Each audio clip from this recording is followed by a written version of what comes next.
What is up, guys? Welcome back to another video. Today I am with Merrick, the bodyweight warrior. Thank you for being here. After 4 years, he's back at the studio, and I got taller with today's routine to his height, 6'4". We're gonna teach you some stuff today. Tom, what are we teaching them? We're gonna go through a full body flexibility routine. I'm not sure I can promise you that it's gonna make you taller, but it definitely is gonna make you more flexible. So hopefully you're only gonna need 7 minutes. We've got 5 exercises. Gabo's gonna do them in real time, and we're gonna talk you through how to do them correctly, how to feel the stretch correctly, and make the most out of it. So they can follow along with us for those 7 minutes. Absolutely, absolutely. So got 7 minutes, follow us. Where do we start, Tom? I think we should start with the shoulders. I always like to start with the shoulders, I like to start head to toe. So we're gonna start with some hanging. I think hanging is such a fantastic place because it gets so much of the shoulders. Yes. If you can't hold your own body weight, because we're gonna need to hold this for maybe 1 minute. So I'm starting the timer. We're starting. I would hang down and you just have your feet on the box. So the feet's gonna take some weight off. We're not necessarily trying to get stronger here, although eventually that is gonna be the goal. We wanna focus on feeling a nice stretch over the lats. What Gabo's doing really, really well is he's tucking his sternum in. So a lot of people might just have a bit extended when they hang naturally. That's absolutely fine, but to maximize the feeling of stretch, we really want to imagine that we're pulling our sternum in together so we have this nice, or as close to a straight line as possible. You can also experiment a little bit with the orientation of your grip. So Gabo currently is in a pronated grip. If he supinates his hand, what this is going to do is it's going to externally rotate the shoulder. So again, this is going to create more stretch over it. If you want to take this up a notch, even more than this, what I'm going to do now is that you can do a hanging cobra. So that would be still a hanging position, but we bring the legs under us, and that's going to cause extension throughout the body. So we're going to get really nice shoulder stretch, but it's also going to continue down into the spine. Yeah, into the spine, thoracic spine, into the abdominals, into the hip flexors. Even into the hip flexors. Yeah. Got it. Is the minute over? That is the minute over. Nice. Right, second part of the shoulders. We've got shoulder flexion. Need to bring the shoulders behind us as well. So we're gonna do shoulder extension. We're gonna do a German hang, this time with rings. I'm gonna put that in a minute again. So rings here, I think is nice because again, we can give ourselves some assistance on the floor. Like this could be really, really intense if Gabo was to take his whole body weight. Like this is now almost more of a strength move. Or you can go into an L-sit, even more. Makes it look insanely easy. I would just use my feet. Make it as hard or as easy as you want to. Perfect. What about the grip here? Supination? Yeah, pronation? you've gone straight for supinate. This is definitely the most extreme. The best one for developing the bicep element of the shoulder extension. But if you feel it a bit too much in the elbows, you can play with pronated, you can play with neutral, like just have a feel what feels best for you. And then probably the only other thing that I like to think about here is basically trying to pull the shoulders blades back together. I was going to ask that. Yeah, the more you try to retract the shoulders here, the more you're going to get that stretch round through the pecs as well. And if it's too intense, probably going a little bit wider might help for them. Going a little bit wider. The more width you add to it, the more chest you get, and less bicep. Love it. Yeah, that's that minute done. You're pretty good. Nice. Pretty good at counting a minute. It was on my mind. So we've done shoulders. I think we should now move down to the hips. Yes. And we're gonna do my personal favorite on the channel, which is a 90-90. I just don't think you can go wrong with this. We're gonna do 1 minute per side. So I'm gonna set the timer again. And basically you wanna think 90 degrees, 90 degrees. Hips, we wanna think about rolling the hips over. So we want that anterior pelvic tilt, exactly that. So we wanna lead with the chest and then just fold forward as far as you can. So this is gonna bring us into that nice glute stretch on the back. From here, this might be a little bit too easy for some people. We can think about basically working towards pigeon. So by doing that, we would think about pushing this leg backwards and then trying to get this sensation of rolling the hip over. This can gradually happen over that minute. Just, you can also do it with a partner, like really just helping, feeling that effort of pushing the hip over. And then maybe you've already got your pigeon down, it already feels super easy. You can then bring that twist into the torso. So Gabo can think about just rotating around maximally over this front leg. And that's probably the most extreme stretch that we can get out of a pigeon. Obviously, it's a single-sided exercise. So you want to balance yourself out. Move back to the other side. We do our second minute. The same thing again, leading with the sternum, rotating the hips. Find yourself at a decent stretch, spend some time there, get comfortable, breathe a little bit. I would look for the stretch to maybe start at like a 7 or an 8 out of 10, go down maybe to like a 5 or a 6 before you then start to move and try to get a bit deeper into it. That's probably one of the biggest factors actually when it comes to just improving your flexibility, is that people will do a stretch, fantastic at stretching, but they don't have the intention that I'm gonna try and get deeper into the stretch. They get to a point they fill the stretch and then they just stop. Whereas Gabo's gone from, a moderate stretch to quite an intense stretch over that duration of a minute. Don't stay in your happy place. Yeah, don't stay happy. You've always got to be trying to get a little bit deeper. Just like strength training, we try to do more reps, we try to get stronger.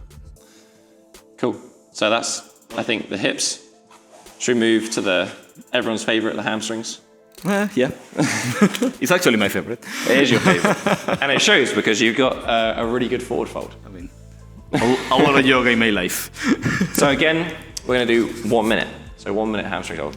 Okay, which is gonna be seated, standing. We're gonna do standing because if you're a beginner, we wanna maximally use gravity to help us.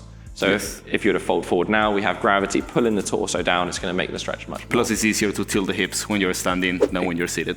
Exactly, yeah. So let's begin with there. Tilting at the hips. Yeah, I would say elephant walks, and I personally like to do these with hands elevated. So maybe for the first 30 seconds of this stretch, we're just gonna almost like floss the pelvis. So we're gonna bend one leg, straighten the other. Really nice and simple. So not only are we gonna have this anterior tilt of the pelvis, we're now also gonna get this lateral tilt side to side when we do this movement. And you get this rotation within the pelvis as well. So I would spend 30 seconds just moving back and forth. You'll actually find that you will be able to get a lot tighter, a lot more compressed, and a lot deeper into the stretch naturally from that. And then once you feel that maybe some of that nervy sensation is going away, you can then try to hold that pike stretch maximally, as Gabo is here, just grab and hold of something. It could be a weight, it could be your ankles, and trying to pull that chest as close as you can to your thighs. If you want a little bit of help getting tighter with this, you can bend both knees at the same time, so it's like a mini squat, and then back to straight, and that's gonna, again, help you focus more on that tilting sensation. Oh yes, felt that. Perfect. Was that 1 minute? That was 1 minute. Hell yeah. Final one. Final one. We're gonna look at the hip flexors. All right, the favorite. The favorite, yeah. Everyone loves hip flexor stretching. We're gonna do the couch stretch because not only do the hip flexors cross the hips, they also cross the knee as well. So if we bend the knee, we're gonna elicit a better hip flexor stretch. So getting as close as comfortable here on the wall, the closer is the harder. If it feels too intense, just move a little bit away. Make sure you've got a nice padded mat as well so it feels pretty comfortable. We're gonna start a minute on the first side. Gabo's just gonna imagine that gravity is just trying to pull him down to the ground. So he's gonna try and get that hip nice and low as possible. And that's gonna get the most stretch. Then we wanna think about, is our hip in the right position? So we wanna think about posteriorly tilting the pelvis. So tucking the bum underneath. Basically trying to draw a nice straight line throughout and not arch to the back. So it's gonna be done by squeezing the glute. From here, he's gonna think about keeping this position, and he's just gonna gradually try and walk more upright. So the lower we have, the less hip extension, the more upright we go, the more it's gonna bring the requirement for flexibility over the hips.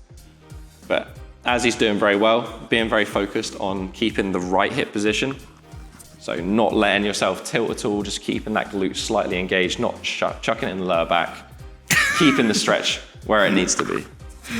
5, 4, 3, stay with us, 2, 1, all right. Beautiful. And then we just swap to the other side. So again, same sort of thing, starting low. Oh. So 1 minute start. 1 minute starts. What would you recommend if somebody is stuck in their pelvis and when they go back, they lose it?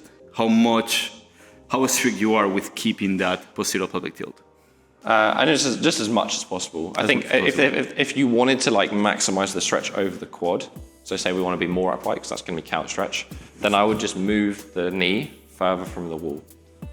So then we can still be in this knee flexed position, but it's going to be a little bit less intense. Yeah, I feel it more on the quads. Beautiful. It is beautiful. Love a couch stretch. You can't go wrong. We can make it hard, right? You can make it hard, yeah. If it's feeling a bit easy, especially if you just try to reach up with that right arm only, so the same side that you're stretching, almost like tilting away from it, because the hip flexor does attach onto the spine. So if we create that little bit of side bend, you're going to feel it way, way more. 5, 4, 3, 2, 1. Done. Beautiful. That's it, right? Yeah, that is everything. I mean, it's not a whole lot of time. The main reason we do 1 minute in each of these stretches is that the kind of general research is the minimum effective dose is about 5 minutes per stretch per week. So if we do 1 minute per day, that's 7 minutes. We're already above that minimum threshold. If you're not seeing progress, there's definitely no harm with doing more, either holding for 2 minutes or doing this as a circuit more than once. But this should be enough per day to see some pretty good flexibility progress. 2 minutes in a single day, or more like 1 minute, 1 day of the week, Monday, and then Thursday, another minute? Every day.